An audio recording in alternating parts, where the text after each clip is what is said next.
Hola a todos, muy pero muy buenos días, buenas tardes, buenas noches.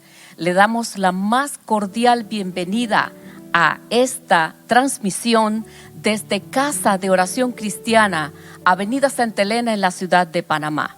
Desde aquí saludamos a todos ustedes que nos ven directo, a los que nos verán en próximos días también a través de las diferentes plataformas de las redes sociales que usa Casa de Oración Cristiana.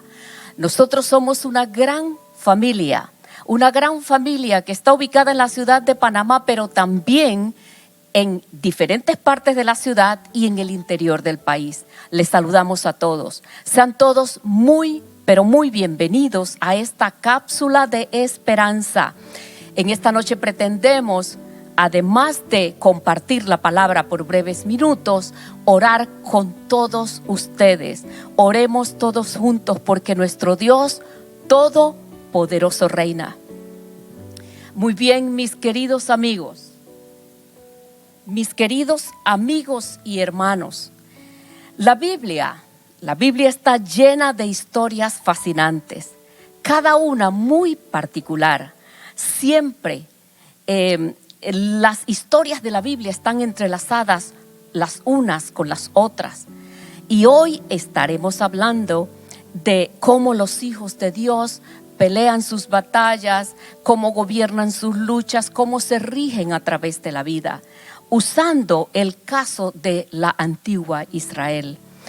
Muy bien, iniciamos de esta manera hablándoles acerca de qué sucedió en el tiempo antiguo con Israel. En una de aquellas batallas que tuvieron, Josué en el capítulo 24, verso 24 dice así: los israelitas le dijeron a Josué: serviremos al Señor nuestro Dios, lo obedeceremos solo a Él. Esta era la respuesta del pueblo de Israel en un momento dado en que Josué estaba en sus últimos días de vida. Josué había conducido al pueblo de Israel.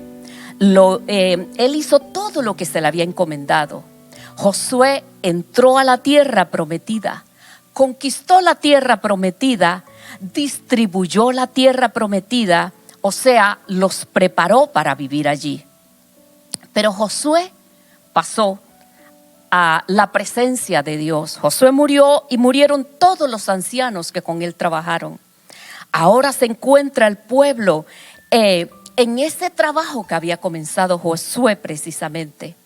Y por medio del poder de Dios, los israelitas habían conquistado mucho de lo que los enemigos le habían planteado. Habían superado muchas dificultades políticas y militares. Pero ¿sabe cuál era el mayor de los retos para Israel? Los retos espirituales. Ahí tenían dificultades. Ellos eran buenos en la política y en la milicia, pero los retos espirituales le costaban un poco. Ellos habían llegado a la tierra prometida, a Canaán. Pero quiero decirles que en Canaán el estilo de vida de la gente era perverso, pero era atractivo, pues. Entonces los israelitas cedieron ante la presión y ante su fe.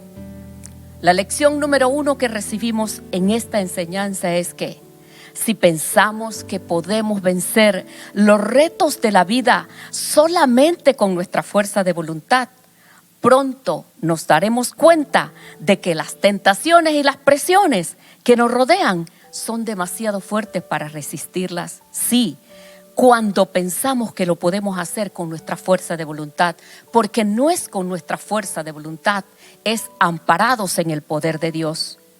Y cuando la Biblia nos enseña algo, dice el libro de los Romanos, dice el apóstol Pablo ya en el capítulo 15, que todo lo que está escrito en la Biblia es para enseñarnos.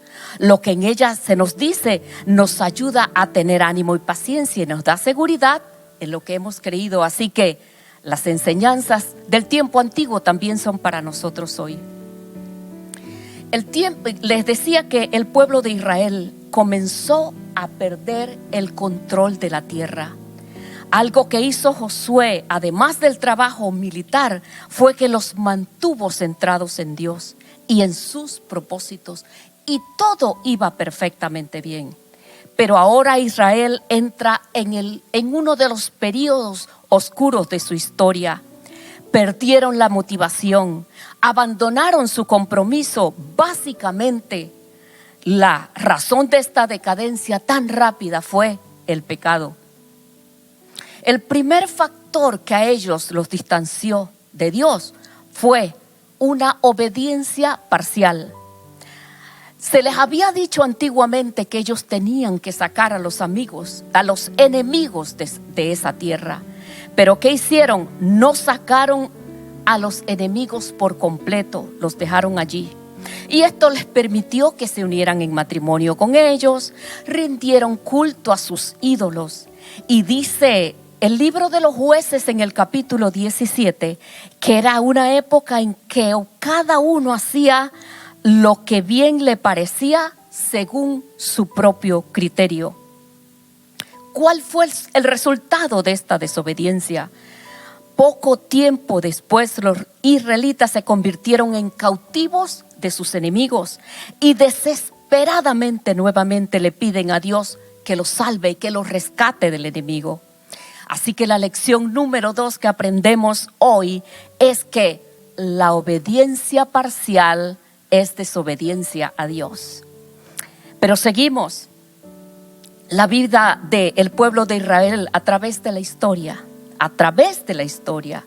Es de esta manera: viven en paz por un tiempo, pero pronto desobedecen nuevamente a Dios y como consecuencia acaban siendo oprimidos por sus enemigos. Y así era una y otra vez. Pero ahora, en este momento de la historia, Israel se encuentra en grandes y graves problemas, en problemas serios.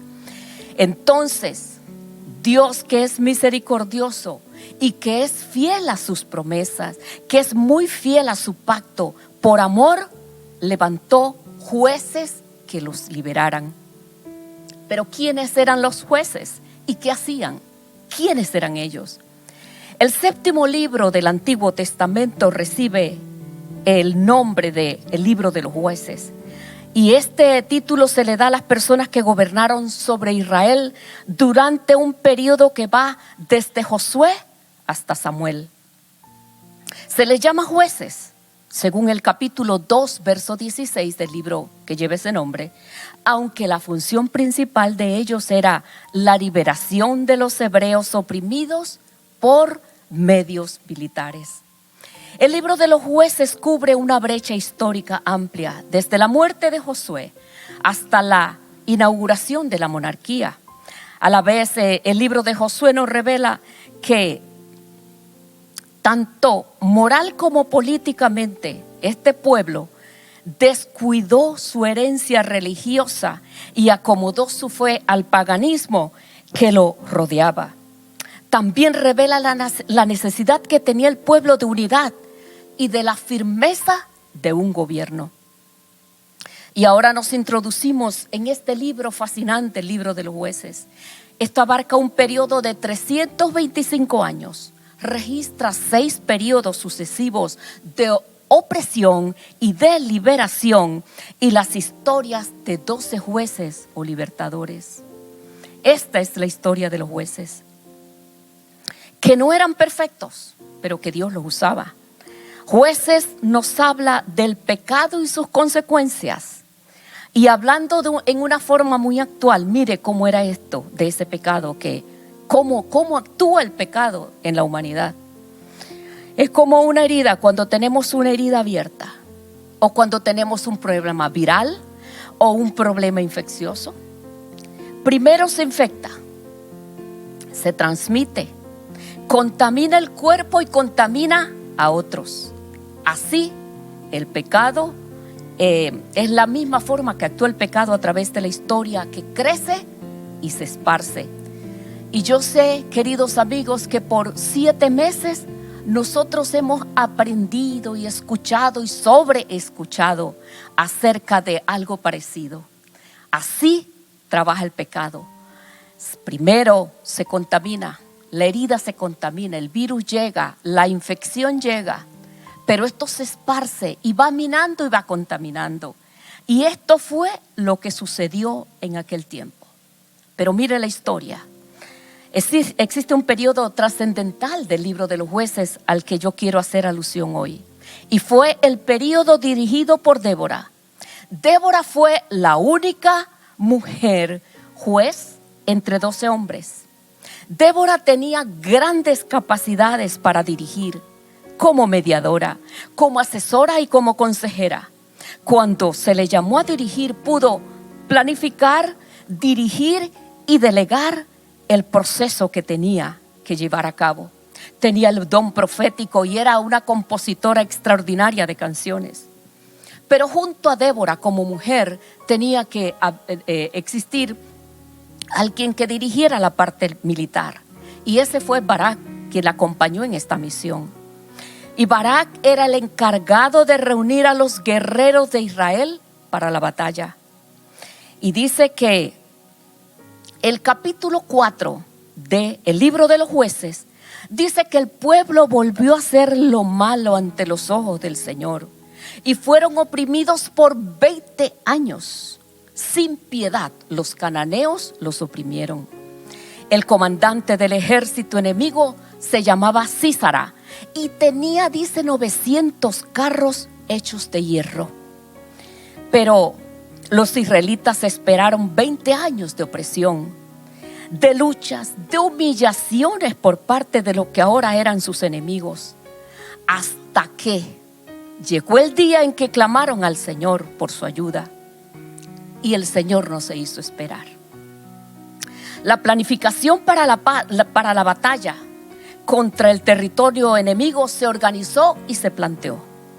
Y Débora, la profetisa, manda llamar a Barak y le dice: venga acá, mijo, venga acá. El Señor Dios de Israel te ordena que reúnas en el monte Tabor 10,000 guerreros de 2 tribus. Y allí yo haré, le dijo Dios, que Sísara, el comandante del ejército enemigo, vaya con los guerreros y los carros, y le dice: y allí yo te daré la victoria. No era en otro lugar, era allí en el monte Tabor. Y dice Débora más adelantito también, en el libro de los jueces capítulo 4, le dice Débora a Barak: prepárate, hoy es el día en que el Señor te dará la victoria sobre Sísara, porque el Señor marcha delante de ti. Le dio promesa, le dio palabra, le dijo antes que todo suceda, ya Dios se lo estaba diciendo. Cuando Barak dice que preparó a los 10,000 hombres, a los 10,000 guerreros, dice que se fue a las laderas del monte Tabor, y al frente de esos hombres guerreros iba él. Pero también Dios hizo que Sísara fuera con sus carros y con sus guerreros al monte Tabor. Pero dice que Barak atacó primero, y el verso 15 del capítulo 4 nos dice que el Señor llenó de pánico a Sísara y a todos sus guerreros. Y Sísara, el jefe del ejército enemigo, saltó del carro y se fue corriendo. Y allí ganó Barak la gran batalla, pues persiguió a todos los guerreros, y dice que no quedó ninguno con vida. Y más tarde, por palabra profética que Dios había enviado a través de Débora, también Sísara fue muerto. Por lo tanto, dice el verso 23, ese día vio Israel a Dios derrotar al rey cananeo. Ya Débora lo había profetizado, le había dicho: Dios te dice que allí te dará la victoria y que el Señor marcha delante de ti. Y dice la Biblia, registra la Biblia, que después de esta gran victoria hubo paz por 40 años en su pueblo. ¿Qué aprendemos de esta gran mujer, Débora? ¿Qué aprendemos? Que son lecciones para la vida, queridos amigos. Débora es el ejemplo de lo que alguien puede lograr cuando permite que Dios tome el control de su vida. Número 1. Débora nos reta a ejercer un liderazgo con sabiduría. Número 2. Número 3, Débora nos enseña que aunque la batalla sea por mucho tiempo, para los israelitas por 20 años, pero aunque la batalla sea por mucho tiempo, la lucha nuestra sea por mucho tiempo, nunca debemos perder la esperanza. Para aquel pueblo 20 años de opresión, pero solamente bastó que clamaran al Señor para que viniera en su ayuda. Débora también nos enseña que Dios se lleva la gloria en todo. Ella le dijo a Barak: yo voy contigo a la misión. Sí, porque ella lo acompañó. Yo voy contigo a la misión, pero tú no te vas a llevar la honra de lo que allí suceda. La victoria sobre Sísara le pertenece al Señor. Otra cosa que nos enseña Débora, que aunque la batalla nuestra sea contra un ejército poderoso, el Señor es el que marcha delante del pueblo de Dios. Él va delante, le dijo a Barak. Eran 900 carros de guerra, pero eso no la intimidó. Otra cosa que aprendemos de Débora es que el Señor es quien pelea por nosotros, pues fue capaz de llenar de pánico al jefe del ejército enemigo y a todos sus guerreros. Queridos amigos, el capítulo 5 registra algo grandioso. El capítulo 5 del libro de los Jueces es una canción. ¿Qué le parece? Para Israel, el pueblo de Israel tenía la cultura de la música. El canto y la música eran parte de su cultura. Y en ese capítulo 5, Débora y Barak entonan una canción y describen al son de la música la historia de una gran victoria sobre Israel que acababa de suceder. Ese canto dice que fue acompañado con una alegre celebración. Y esta es la forma, queridos amigos, de recordar a las próximas generaciones lo maravilloso que ha sido Dios al darnos la victoria. En la Biblia podemos encontrar en el Antiguo Testamento y en el Nuevo Testamento podemos encontrar la gran cantidad de ocasiones en que se entonaron cánticos que generalmente eran cánticos de agradecimiento.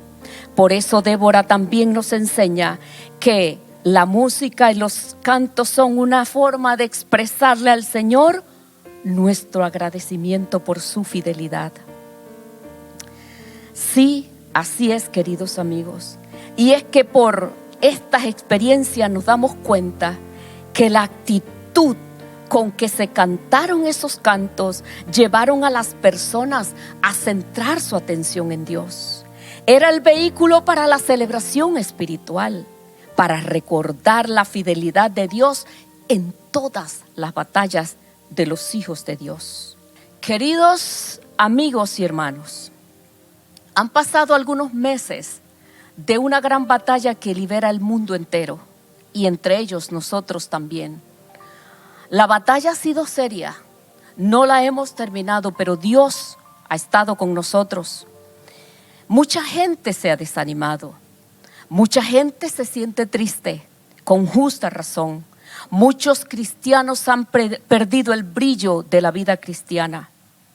Pero quiero decirles que tiempo es este de creer que ese mismo Dios que dio la victoria muchas veces a su pueblo es el mismo Dios que hoy nos sigue dando la victoria. Tiempo es este de no descuidar la vida espiritual, de no permitir que la influencia de los demás en nosotros.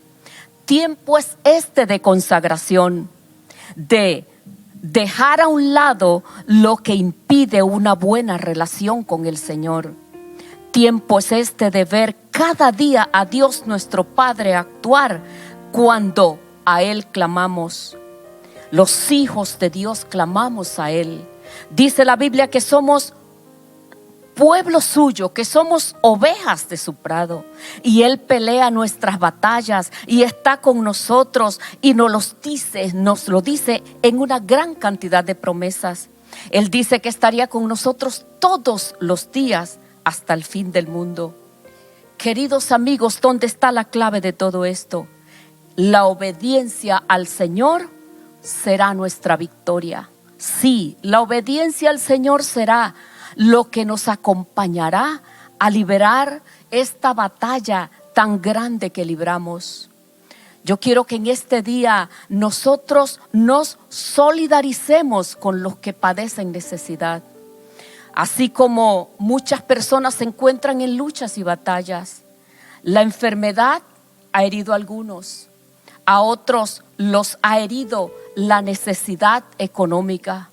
Muchos otros los ha herido el duelo, la tristeza, la pérdida. Las pérdidas han hecho mella en el corazón de mucha gente. Pero en esta noche nosotros como intercesores, juntos como pueblo de Dios podemos orar, porque Dios no ha perdido ninguna batalla. Sí, oremos por nuestra nación, oremos por la familia, oremos para que la convivencia entre este pueblo sea una convivencia justa. Y en este momento yo les invito a todos ustedes que se encuentran en su casa, a todo el que está en su casa, si usted quiere junto a su familia unirse conmigo y oramos juntos. Y oramos así a nuestro Dios Todopoderoso. Y le decimos: Padre Celestial, clamamos a ti por nuestra amada nación panameña. Clamamos para que vengan mejores tiempos, para que tú sanes nuestra tierra, Señor, para que sea sanada la tierra de la enfermedad, para que sea sanada la tierra de todo mal que nos aqueja. Sí, Señor, oramos en este día también por las familias panameñas, por las familias que no son panameñas y que viven entre nosotros. Oramos por todos los cristianos, por los lavados por la sangre del Cordero. Oramos por todos los redimidos, pero también oramos por aquellos que no conocen a Jesús. Si alguien de las personas que en este momento nos ve no ha tenido esa experiencia maravillosa de conocer a un Dios todopoderoso, este es un día glorioso. Usted solito allí usted puede inclinar su cabeza y decirle: Señor, ayúdame, te reconozco como mi Dios y mi Señor. Pero también oramos por los que se han desanimado. Oramos por los que están perdiendo la fe, los que no quieren seguir luchando por su vida espiritual. Señor, ayúdalos. Oramos por las familias que no tienen provisión, por los que han perdido su trabajo, por aquellos que han perdido su negocio o su fuente de ingresos. Sí, Señor, ayúdalos. Clamamos a ti en este día por los que sufren, por los que lloran, para que reciban el consuelo del Señor. Oramos por los enfermos y los débiles, por los que tienen familiares enfermos. Oramos por los que están en duelo, para que el Señor los ayude y los abrace.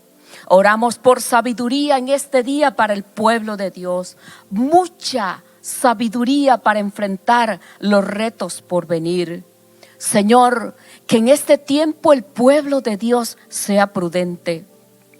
Sí, sabiduría para enfrentar todo lo que viene. Ayúdanos a ser prudentes en las inversiones, sagaces en los negocios y cautos en las compras. Así es, sí, Señor, ayúdanos en esto.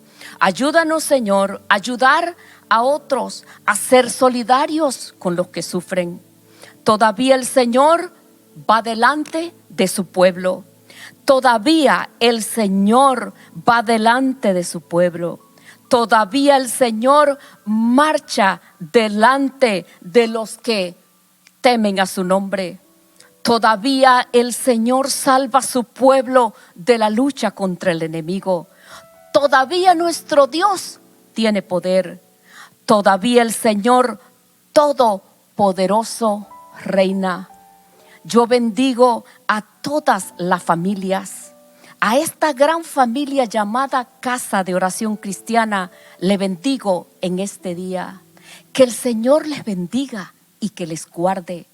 Que el Señor haga resplandecer su rostro sobre sus vidas. Que el Señor tenga mucha, pero mucha misericordia de cada uno de nosotros. Que el Señor traiga paz, paz en sus corazones, paz en medio de su lucha y paz en medio de su tormenta. Que el Señor añada bendición cada mañana y cada día a los escogidos. Que el Señor ponga paz en su casa. Dios le bendiga abundantemente. Les esperamos a todos ustedes les esperamos en los diferentes servicios nuestros. No olvide que los sábados usted puede venir al templo aquí y reunirse con todas las medidas de seguridad.